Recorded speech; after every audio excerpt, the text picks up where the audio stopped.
Le Sénégal est assis sur une bombe politique. Ce qui se déroule actuellement au sommet de l'État n'est plus une simple divergence entre alliés. C'est une lutte brutale pour le contrôle du pouvoir. Et le plus inquiétant, c'est que cette guerre commence seulement. Pendant des mois, les Sénégalais ont cru voir un duo solide. Bassirou Diomaye Faye, le président institutionnel, et Ousmane Sonko, le leader historique du combat.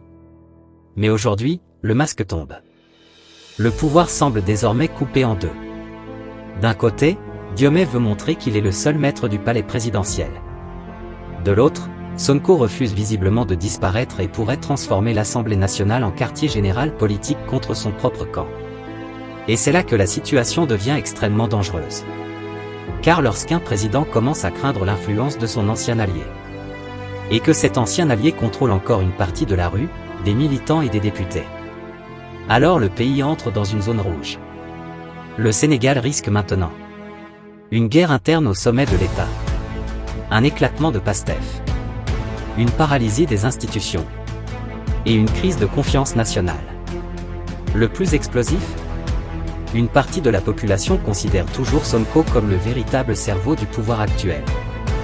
Dans les quartiers populaires, chez les jeunes militants, dans certaines bases de Pastef, beaucoup pensent encore que Diomaye est président grâce à Sonko. Et si cette perception se transforme en sentiment de trahison, alors la fracture peut devenir incontrôlable. Car Sonko humilié politiquement peut devenir encore plus puissant dans l'opinion. L'histoire politique africaine l'a souvent montré. Un leader écarté peut revenir avec une force encore plus dangereuse. Surtout si la situation économique se dégrade. Et justement, le pays est sous pression financière. La dette inquiète. Les investisseurs observent.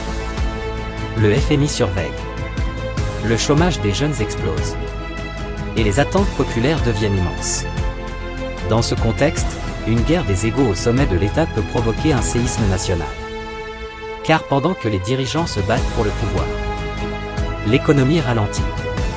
Les investisseurs fuient. La méfiance grandit. Et le peuple risque de payer la facture. Le scénario le plus terrifiant serait désormais celui-ci.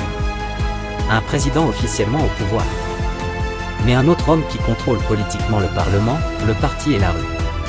Autrement dit, deux chefs, deux légitimités, deux ambitions, un seul pays. Et dans l'histoire politique, ce genre de configuration finit rarement dans le calme. Le Sénégal entre peut-être dans le moment le plus dangereux de l'ère post-Macky Sall. Parce qu'aujourd'hui, le vrai combat ne se joue plus contre l'opposition. Le vrai combat commence à l'intérieur même du pouvoir.